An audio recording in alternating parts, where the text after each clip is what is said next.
Wimpod on the left, Remoraid on the right, and... Did you see you on the flip, Joe? Yeah, I think Nico Alabas drew for his turn, it looked like, and he's just going to be assessing his options.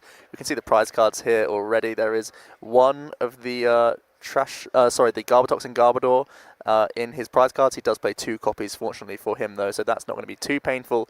It looks like both players are going to have decent starts. Nico leading with his Wimpod. Such a fantastic lead in this deck because it has the Wimp Out ability, which, although typically Wimpod has the retreat cost of 3, because you have this ability on the very first turn of the game, you can move to the bench if you wish. So very, very useful ability on the first turn. It's going to allow Nico to get his optimal setup here. It is, but with that Ultra Ball, he discarded his ability lock Garbodor, and the other one is in his prizes. Yeah. So now that has turned from a prize which doesn't really matter into a huge prize between Octillery, Gardevoir, Gallade. Clifton Go's deck here is very reliant on abilities. Not being able to block abilities could be a big deal, but Joe, you seem excited by the Celesteela. I'm excited because I can see a Rainbow Energy attachment and a Choice Band. Nico, he's seen a Remoraid and he's like, that's enough. That's probably a Gardevoir GX deck. There are very few other archetypes currently running Octillery, so he's safe in the knowledge to say, you know what? Yeah, this is going to be pretty good in this spot. I may as well establish this while I can, playing the N. And what's so great about the Celesteela is it has 200 HP, which is already like a mammoth to deal with. When you put the Rainbow Energy on, it goes down to 190, so it's still so far out of range for a Gardevoir GX to take a knockout. They require so many energies, and being able to sit there on the bench as it is right now, it's enough of a threat just at this very moment. At any point, this could come into the active and start dealing one-hit knockouts on even Clifton's most difficult to knock out Pokemon, which is typically the Gardevoir GX. So it's enough of a threat throughout the game now, and it's something that Clifton has to deal with, even though it's just 1 energy attached to a benched Pokemon. But even as early as next turn, Nico could be taking little prizes on Remoraids, on routes, etc. And let's not forget that Nico does play 4-Ace Roller, as most of these Golisopod decks tend to do, which means that if Clifton is not able to get a 1-hit KO, okay, it will take 2 turns to reset the energy, but Nico could potentially use Ace Roller, roll with a Golisopod or something like that in the short term, and then bring up the Celesteela later on in the game to take out the big Pokemon like Gardevoir, because of course what you don't want is getting a couple little KOs and then not having an answer to the 230 HP Gardevoir. Yeah, exactly. So we are going to see Clifton. He's going for his typical turn 1 play, which is going to be going for an Ultra Ball, finding that Tapu Lele, as we've seen so often already today. We're going to see the Wonder Tag to find a Bridget, and then he's going to go ahead and grab himself 2 Rolts as well as an Eevee. He did discard a Sylveon with his Ultra Ball, but he is playing the 2-2 line. So we are going to see the Energy Evolution this turn, and there's going to be the Sylveon GX coming out into play thanks to the Energy Evolution ability. Let's see if he can retreat this Remoraid this turn. I didn't see any Floatstone in hand. That would be amazing if he could get that going. It looks like he's got to be content to pass here. He just has to put down the Rolts and simply pass it over to Nico here. Let's see if he can get some early first impressions going. That's going to be the goal, and I don't think you do attack with Celesteela this turn. No. I think what you really want to do is get the Golisopod, first impression, KO the Remoraid. That Celesteela can take early game KOs, but so can Golisopod. But Golisopod, even with the GX attack, even with a Choice Band, you are doing a maximum 180 damage. That is not going to KO a Gardevoir with 230 HP. Celesteela needs a double colourless. What was great about Nico going first this game, he didn't need an energy attachment. So he pops the rainbow on the Celesteela, and it's just sitting there. And at some point during the game, double colourless, in it comes, and this is perfect. I've played a lot of Golisopod Garbodor myself, and one of the most annoying things is, if your opponent doesn't play many items, Garbodor's not doing very much, it can really hurt. Well, that's not something you're worried about here. Oh, wow. And, of course, it is worth bringing up the Celesteela if you're taking 2 prizes off a Sylveon. Sure, yeah, the Sylveon has the 2 retreat costs, so that is 120 damage with the Choice Band times by 2, thanks to the Fairy Weakness, and Celesteela getting in here, taking 2 prizes very early, seeing that Clifton really didn't have much going for him. It looks like he actually top-decked that Professor Sycamore, so he might be back into this game. Clifton trying to go for a 2-hit KO on the Celesteela because it is such a tanky Pokemon. We know that Nico does in fact have a Acerola in his hand, but Clifton really has to just try and start chipping away at this Celesteela. But again, for Nico, just 1 more Rainbow Energy attachment, and he can even go for a Blaster GX knockout. And that would be quite good, 180 damage. And you get to turn all your prize cards face up, giving you more information, meaning you get to select what you take as your prizes. And Celesteela is a big threat. We are going to see he's going to attach a Grass Energy, so he has the Moon Press attack available to him, which could deal 160 with the Choice Band, and that's what he's going to go for here. 160 No, he's going Blaster GX. Blaster GX, my apologies. It's actually just one Metal Energy cost, so he can go for the Blaster GX. He's able to flip his prize cards before taking the 2 prizes, because of course it's an effective attack, so he can flip his prize cards, see exactly what he wants to take here, and super aggressive turns from Nico. And I like it. I think this is very good. Now, one of the issues I have, and I found this a lot playing decks like Golisopod, if you take lots of early prizes, you still have lots of cards in your deck. So then your opponent drops an N, and you shuffle up your hand into your deck, you draw 2 cards. Sometimes then you're in this awkward position where you've got a very large deck, you're only drawing 2 cards, and you don't have enough outs, and you do draw very little for a while. Yeah, that's very true. We are going to see Clifton, he's going to simply bench the Tapu Lele so that he can maybe draw into a double Colorless Energy and actually finally start dealing with the Celesteela. It's got so much work done already. We are going to see, before he opts to go for the end, he's going to use the Rescue Stretcher, putting 3 targets back into his deck, one of the Tapu Leles, as well as a 1/1 line of that Sylveon. Instead of shuffling, he knows he's going to go for the end this turn, so that's exactly what he opts to go for. And it's a huge mountain to climb from here. He's really going to hope that this N sticks on his side and makes it very difficult for Nico to start getting any more knockouts, because he's already taken 4 prize cards. And this really is the turning point in the game as far as I'm concerned. If Nico draws something like a Professor Sycamore, he's just going to keep rolling and he's going to be fine. What did he... Oh, it's a Trubbish, and I missed a second. It's a Trubbish and a Buzzwole? It's a Pokemon. It's not great. There's no energy. There's no supporter. And if Clifton here can just get a Gardevoir going and start taking a couple of knockouts, he might end up in a much better position, but it doesn't look like he... Oh, nope. Not no the turn energy. he wanted. Yeah, no energy for Clifton, so he couldn't simply go for an energy drive to finish off the Celesteela. Wow, that's a huge top deck. Nico is able to get himself a Professor Sycamore here, and he's going to keep getting more value. He's got himself Grass Energy, Rainbow Energy. He's still got the attack on the Celesteela this turn. He could even pay Retreat, you know, and keep the Celesteela as an option later on. It does have a huge 4 retreat cost, so that's probably unlikely. He'll just go for, you know, one of the Rocket Fall or Moon Press. Either of them is going to deal with this Ralts, and then he's just 1 prize away. You can see he's going for Ultra Ball, getting rid of 2 Ns. At this point, they're really not draw supporters for him anymore. He can thin 1 more card from his deck. He's going to go ahead and grab himself a Trash Lunch Garbodor. He does look like at this point he's just trying to thin as much as possible before simply taking his 5th prize, and he's really got himself in a very, very strong board state. He's in a fantastically strong board state. And what the point is here, he's going to take a KO, he's going to get rid of the routes, 1 prize left. If he's got access to a Guzma next turn, he wins the game. Even if he doesn't. Yeah, that's a scoop. Yeah. Clifton has conceded the game, and I don't blame him. No. The one good thing for Clifton here, that game took like 8 minutes. We've still got 41.5 minutes. We might actually see a full best of 3 series. If you're going to lose game 1, time to win games 2 and 3, otherwise we'll see what we saw in the last round. Player wins game 1, other player wins game 2, run out of time, it's a tie. In a tournament this big, there is such a difference between 5-0 and 4-0-1. Yeah, it's an absolutely huge difference, and what I love is Nico went so aggressively there. He spotted that, you know, this is a stage 2 deck. It is hugely reliant on the Sylveon GX in order to use Magical Ribbon.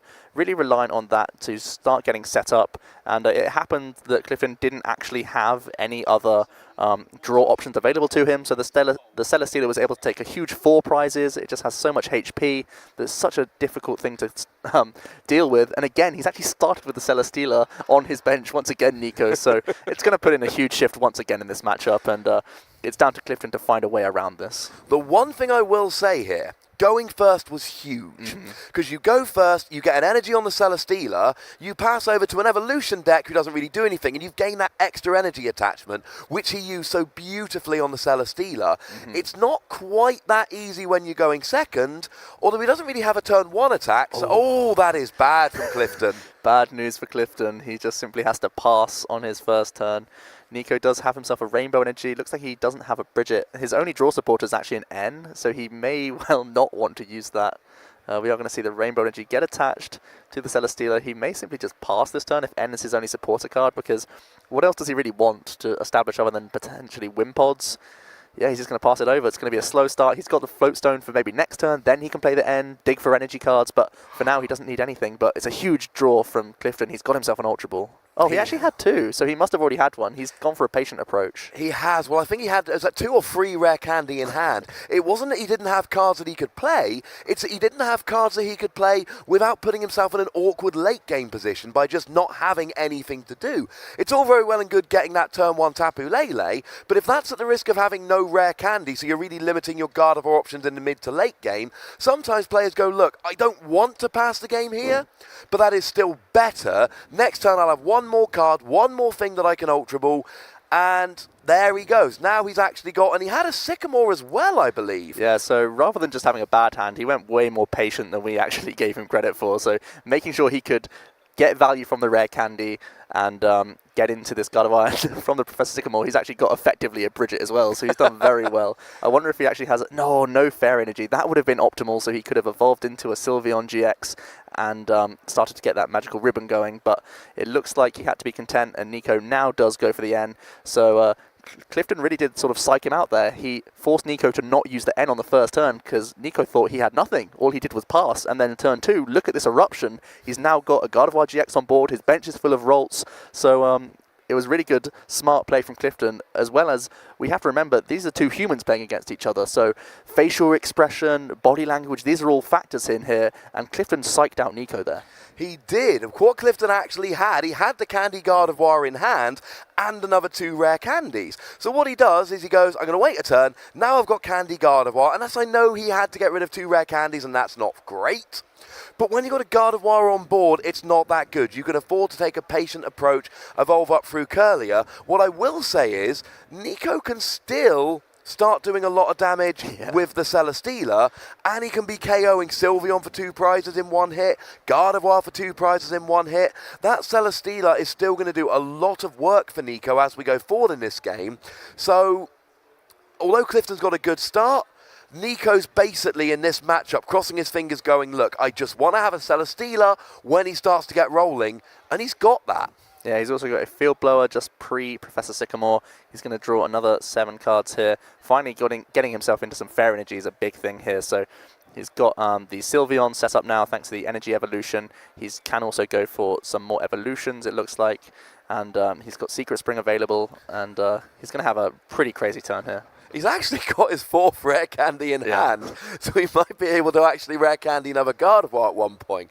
And if he ends up with 3 Gardevoirs in the first few turns after having to discard 2 rare candy, that is very nice work.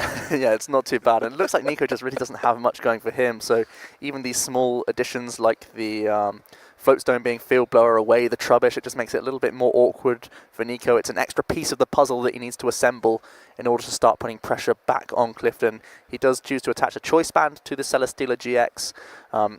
The only issue is if he brings it in now when his board isn't that well set up, it may just allow the Gardevoir to come in with a few more Secret Springs, double Colorless Energy, maybe a Choice Band and respond to the Celesteela, and then Nico wouldn't be left with much. And that is the thing that Gardevoir can do. Any deck, no matter how good it is against Gardevoir, even something like a Metagross, if you get enough energy on a Gardevoir fast enough, you will KO absolutely anything, and that is always the issue. Nico here really wants a Garbodor. He wants a Breakpoint Garbodor. He wants to turn off abilities. He wants that Garbotoxin. That's what he really needs here. So he will also need a Floatstone to get out the active. I mean, if he had the Garbodor Floatstone double colourless, this would be a phenomenal turn, but looking at his hand, I don't think he has it. Yeah, it doesn't look like it. He is going to opt to find another Trubbish here, so maybe he's just going to simply pass and try and develop Garbotoxin next turn. He also has a Heavy Ball to boot. This maybe could grab him a Wimpod, which is exactly what he does go for, so trying to develop his board as much as possible for a potential response from Clifton. If he does have Garbodor Floatstone, that's going to be what he goes for, but it looks like it's another very slow turn for Nico. Well, one of the issues here is that he has actually got his Ability Lock Garbodor in his hand, but his second Garbodor is in his prizes, and he's done a deck search. He should know this by now.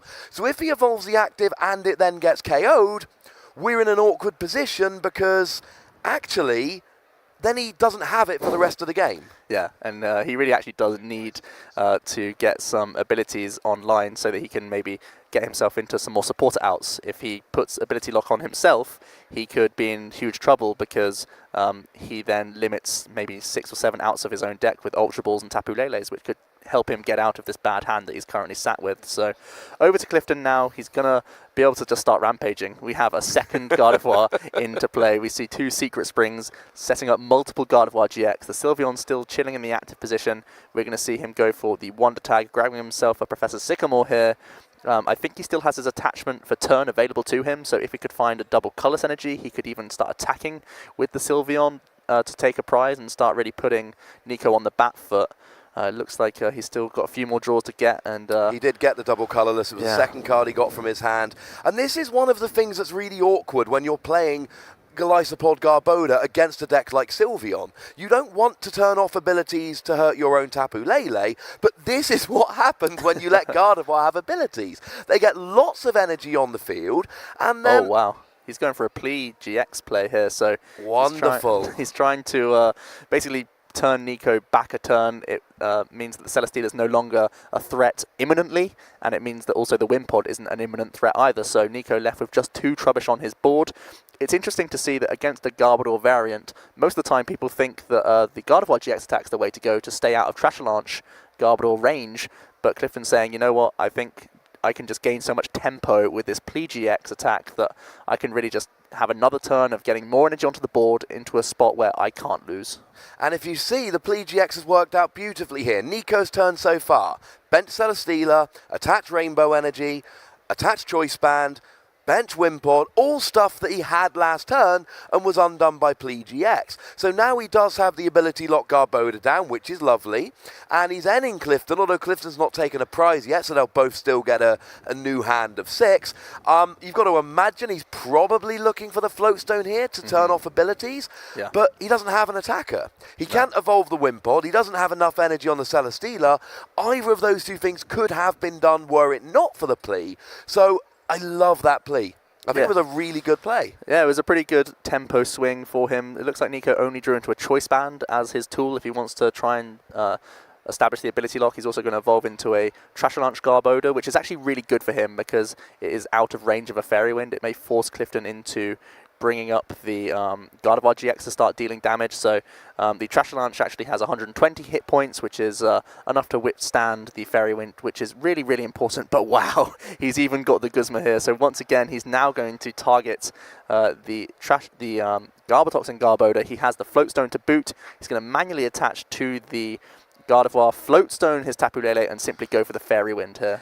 And I mean, this is what's so ridiculous about a deck like Gardevoir. He's got the Guzma to KO the Garbodor, and he's got the Floatstone to get something out of the active. Oh, but while I'm here, I'll just attach an extra energy just because I can. Yeah, that's like, this is his 3rd attacker. You know, he wants the Sylveon, he doesn't mind the Sylveon getting knocked out. That's the thing he is happy to lose, and he's got these Gardevoirs built up on the bench whilst he's doing the most optimal plays he can. So he's building up his board state whilst also taking prizes, taking threats off Nico's side. Really, the Garbodor is his only out to stopping this insane flow of energy cards, and even with this Celesteela GX, Clifton is pretty much going to have an instant response just because of the amount of energy he has on board. And that's what's important here. Nico can just go double colourless energy KO the Sylveon, but there's then going to be a combination of 5 energy on that Gardevoir / Celesteela, so either 1 energy in a Choice Band or 2 energy, and we see he's got the double colourless in hand and he's got the Choice Band, means he will immediately KO the Celesteela back.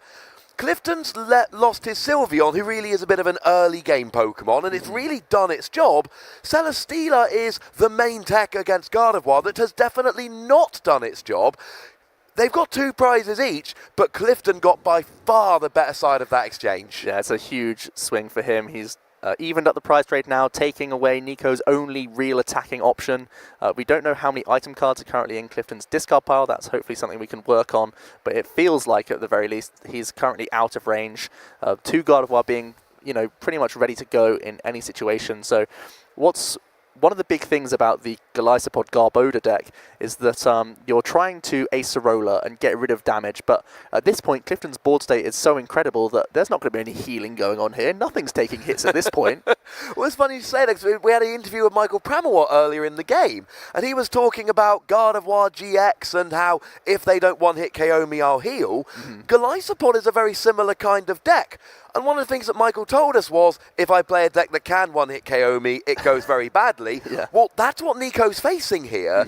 And we've got a 4-energy Gardevoir in the active. Is that a 3-energy Gardevoir on the bench? Yeah. That's a lot of damage being done. And at this stage, as quick as Game 1 was, I think Game 2, Nico needs to be thinking about saving a bit of time for Game 3. What I will say is, with half an hour left, we look like we're actually going to get a proper 3-game series.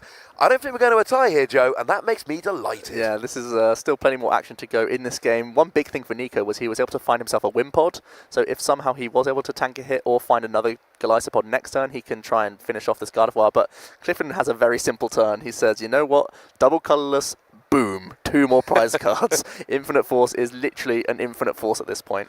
And at this stage, we've got, is it 4 energy on the bench Gardevoir? So we either need a double colourless energy or an energy in a choice band, and that will get a one-hit KO on a single energy Golisopod, that's the name of it. Or energy, choice band, or 2 energy to get a one-hit KO on a 0 energy Tapu Lele. Either way, unless Clifton has absolutely nothing, he's in a great position to finish out this game. And you've got to think this is Tapu Lele for an N, unless he's already got an N and he's going for a Golisopod. Because if Clifton has energy, this game is over. Yeah, absolutely. So looks like we are going to see the Wonder Tag, and he's actually opted to go for a Professor Sycamore here. I'm not sure if he has any Ns remaining. He's going to have one last check to see, can I actually win this game if I can't end Clifton out of this sort of hand? He's just going to have to pray that the first impression and simply that Clifton doesn't have any more energy remaining. He does have himself a Golisopod GX, so Nico could draw into some energy and actually finally take a knockout on one of these Gardevoirs, but as we've already said, Clifton has a decent hand size at this point and is not far away from dealing with this Golisopod. And the issue is that Nico does not have ability lock on board right now. No. We know that Clifton's got a an Ultra Ball, which means he's going to be able to search a Tapu Lele for a Sycamore. And if he doesn't hit the energy, I would be extremely surprised about that outcome. Assuming, of course, he has got both a Tapu Lele and a Professor Sycamore in his deck. Of course, the players have access to a lot more knowledge than we do. They can look through the discard pile, and as much as I really want to be able to, that'll be a bit of an invasion of their privacy. Just a little bit. So we are going to see Clifton. He's starting to look through the resources he's burned through. He doesn't have his GX attack available to him, just 1 prize remaining. He really needs to make sure he's not out of energy here. He can't just start allowing Nico to do this sort of bouncing approach with Acerola. He can only really start going in with his Gardevoir if he can take prizes. As we've already said, he has an Ultra Ball that he can consider. Maybe he was just double checking to see if he still has Tapu Leles remaining in his deck. It looks like he's just going to go for the retreat here and go into his Gardevoir. He does have some more cards that he can potentially burn from his hand. He is now going to go for the Ultra Ball. Interesting that he opted to do the retreating first. Maybe this Ultra Ball is just a thinning card. He's going to grab himself a Remoraid, even though he's just discarded the Octillery. The other 2 cards in his hand, I believe it's a Field Blower and another Parallel City. Interestingly, he could Field Blower his own stadium and then replay the parallel the other way round. This is actually, it looks like that's what he's going to do. That's exactly what he's doing. He's trying to make it as difficult for Nico as possible. It means that now Choice Band plus double colorless plus the Guzma is not a way to win the game for Nico because he only has 2 prizes remaining. That would be enough to knock out a Tapu Lele GX. So he's doing everything here to deny the last 2 prizes for Nico. This Gardevoir very, very difficult to knock out, and this the Golisopod has so much damage on it, it's going to be forced to be Acerola, which I think is currently in Nico's hand. He does have a Rainbow Energy, which he can attach to his Buzzwell. It looks like he's going to go for the Guzma play here, and hoping that there can be some stalling, taking out some of these little 60 HP Pokemon. Because, yeah, if Clifton doesn't get out the active, next turn, 30 to Remoraid, 30 to Routes, that will end the game, oh and my he goodness. doesn't! Wow! Double KO with Buzzwole to win game 2, and that's it! That is crazy, the Buzzwole GX being able to get in there and sneak a win somehow for Nico. Looked like he was up against the ropes, but Clifton not holding on to his Octillery, that could have been so huge. We saw him Ultra Ball